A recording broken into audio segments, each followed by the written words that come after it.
Hello and welcome to Transitioning Youth Towards the Horizon, presented by the Southwestern Center for Independent Living. Portions of this presentation are taken from the Transitioning Youth Towards the Horizon Manual 2020 version. This manual was a joint effort between the Southwestern Center for Independent Living, Southwest Central Service Cooperative, Southwest Minnesota State University, MINSCU, Minnesota Department of Human Services, Minnesota Department of Education, South Dakota Transition Services Liaison Project, Mindeed Rehab Services, and District 5M3 Lions Club. Other portions of this presentation are taken from various agencies and organizations referenced in that section. The purpose of these workshops is to provide information and resources for students and parents to learn about options for transitioning to life after high school. This workshop is not meant to be all-inclusive. There will be questions and information that we do not have time to cover. We encourage you to reach out with questions before or after the sessions and utilize the other resources and agencies we share with you. Session 3 is today, Post-Secondary Education and Military Options.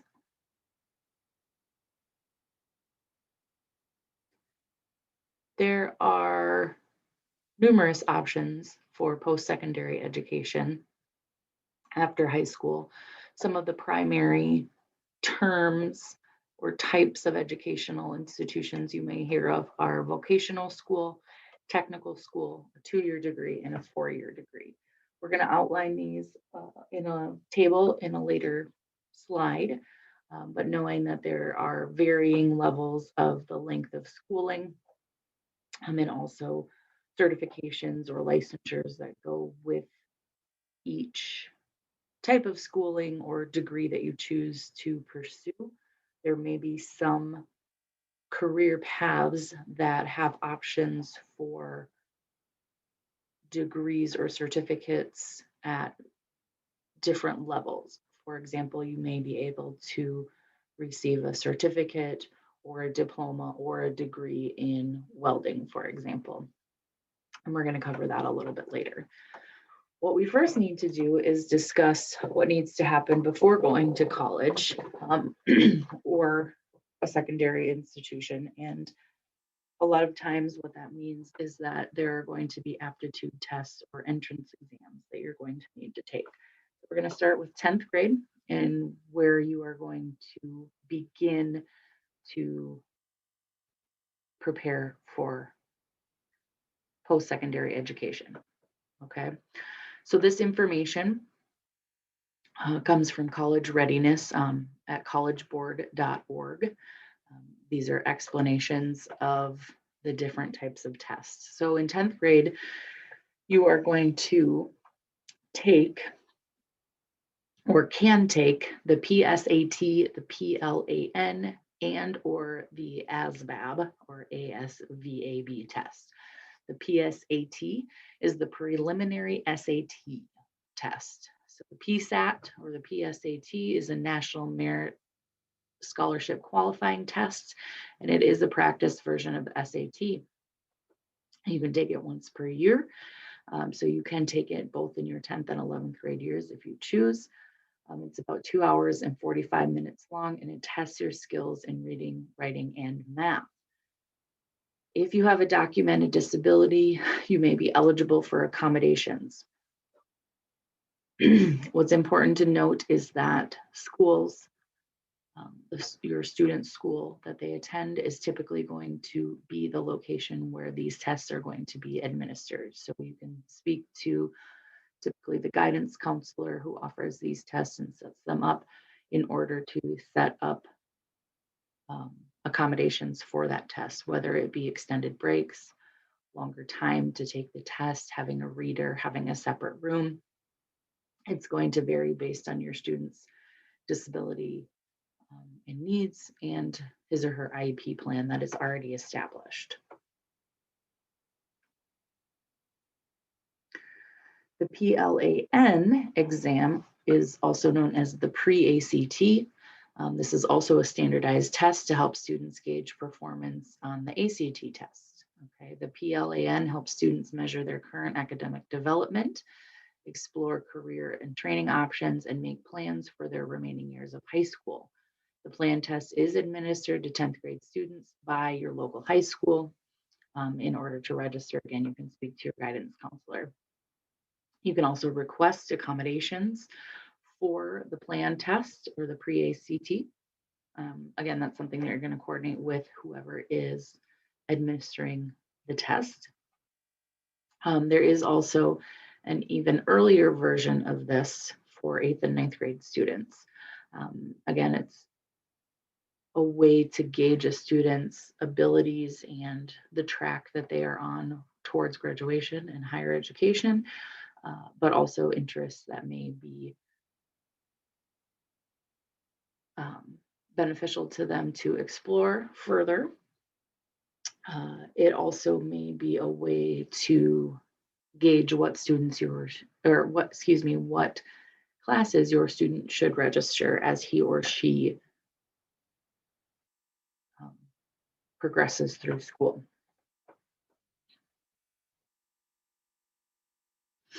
The ASVAB or ASVAB is the Armed Services Vocational Aptitude Battery. It is a multiple aptitude battery that measures developed abilities and helps predict future academic and occupational success in the military.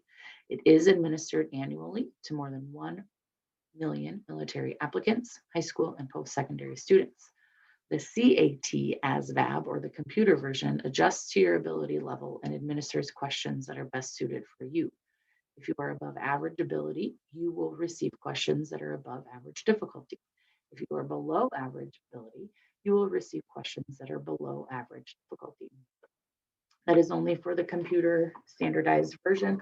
There is a paper version where your student will obviously not be able to answer questions based on his or her ability, but rather the questions that are already laid out for them. So if an accommodation is a concern, or comprehension is a concern, if you are able to take the computerized version, would be your best option, according to the official ASVAB website, linked there at the bottom of this page.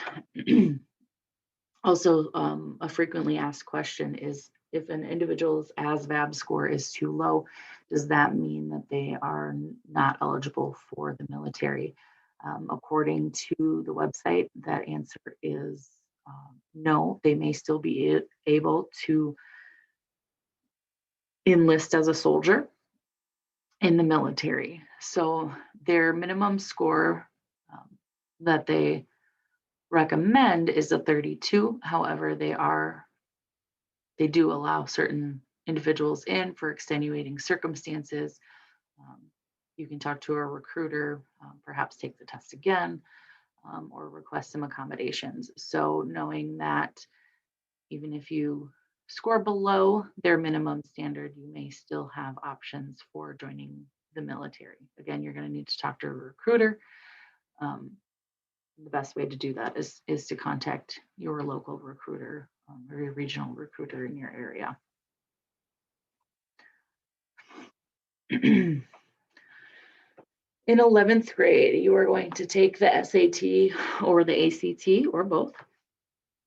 The purpose of the SAT, is to measure a high school student's readiness for college and provide colleges with one common data point that can be used to compare all applicants. So while your test scores are not the only thing that a college considers when choosing whether or not to accept you, it is one of the parameters that they use to gauge kind of where you fall compared to the other applicants.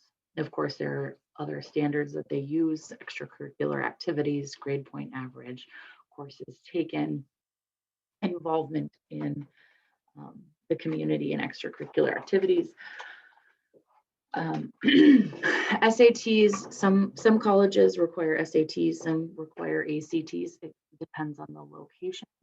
If you are not sure if you're considering colleges across the country, it would be best to ask that college or university or to take both if that is something that you feel comfortable in.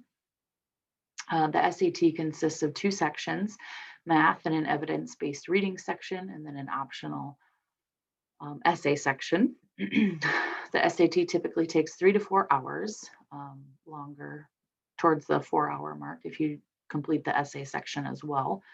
And they are offered nationally in August, October, November, December, March, May, and June. Again, this is something that you're going to need to talk to the school about when they offer it. If your school does not offer it, they do have testing centers available across the nation where you can go to the SAT website, and they will provide a list of testing centers for you. The Princeton Review, if you go to princetonreview.com, they have free prep tests for both the SAT and the ACT. Your school counseling office should also have free preparation tests and study materials available to you. If they do not, or you are not able to locate them, please again feel free to contact us. You can also check out your local library for some resources. The ACT test, again, something that you can take starting in 11th grade, measures a high school student's readiness for college, provides colleges with that one common data point that can be used to pair applicants. College admissions officers will review the standardized test scores alongside your GPA, the classes you took, letters of recommendation, extracurricular activities, admissions interviews, and personal essays. How important ACT scores are in the college application process varies from school to school. So similar to what we said for the SAT, it is not the only thing that will determine your entrance, but it is a helpful tool for admissions counselors. There are 4 sections to the ACT. There is English, reading, math, and science, and then an optional writing section. The time is 2 hours and 55 minutes, or 3 hours and 35 minutes if you take the writing section as well. These are offered in September, October, December, February, April, June, and July. Most students take the ACT or the SAT or both in spring of their junior year or fall of your senior year. You can take it more than once. There is a fee associated with these exams, and it may depend on the number of available spots your school has available to you if you are able to take it more than once. That is something you would need to talk to your admissions counselor or your guidance counselor about to see what availability options are there for you. In terms of financial strain, there may be scholarships available to you. Again, something that you would need to talk to your specific guidance counselor about if paying for the test is a concern.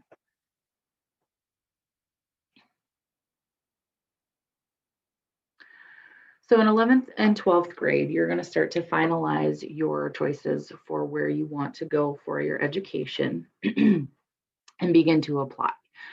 So what we have here on this table is the different types of post-secondary educational options that may be available to you. This is not all of them, but it is many of them that would be provided to you at some sort of post-secondary institution. So it could be a vocational technical school, it could be a 2-year college, it could be a 4-year college or university. So the first one being a certificate program. These are in order of length. So a certificate program is typically going to take anywhere from 6 to 12 months. It's going to offer anywhere from 9 to 30 credits. The format of a certificate course can be in person, hybrid, or online. Sometimes certificates can be done on their own and you can work right after receiving a certificate.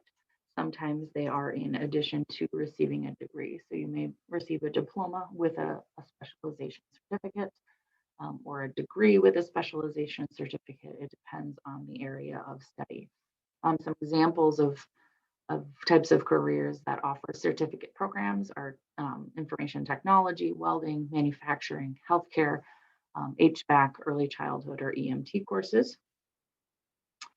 A certificate program has no general education requirement. And so the benefit or one benefit of doing a certificate program is that you are going into your field of study and you don't have any additional courses that you may not be interested in or that may not appeal to you. There's no general education, such as English or math courses that you need to take if that isn't relevant to that specific certification program.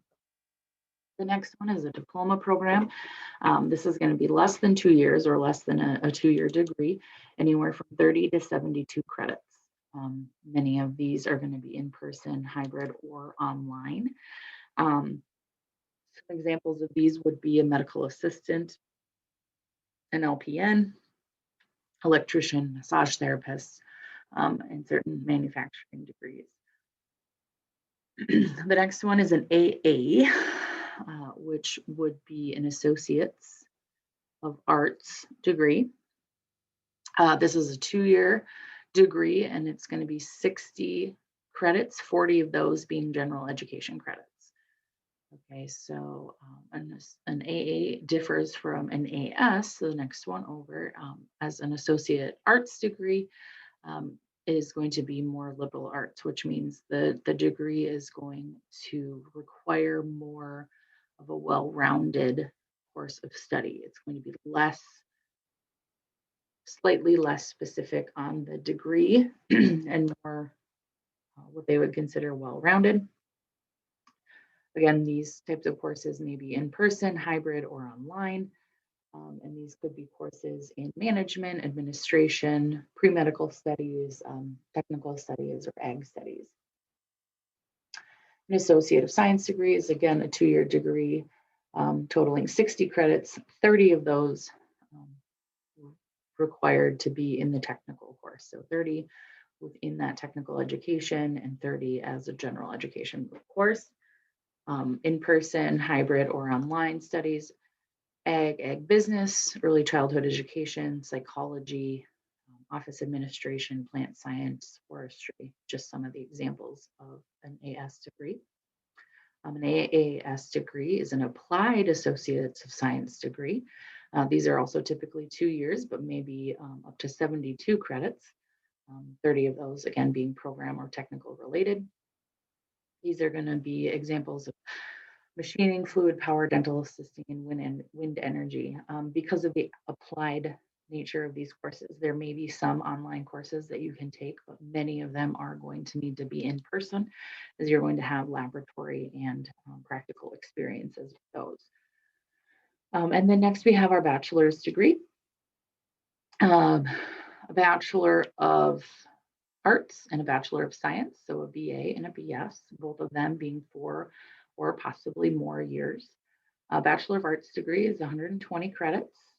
It can be done in a variety of ways, in person, hybrid, or online. Some examples may be education, psychology, health sciences, business management, or English. Bachelor of Arts, again, is going to be more of the well-rounded all areas of learning, liberal arts approach, more communication focused and diverse coursework, kind of more of an innovative thinking. Bachelor of Science is going to be more geared towards the degree itself, more problem solving and analytical thinking, less electives, due to being a little bit more focused on that degree.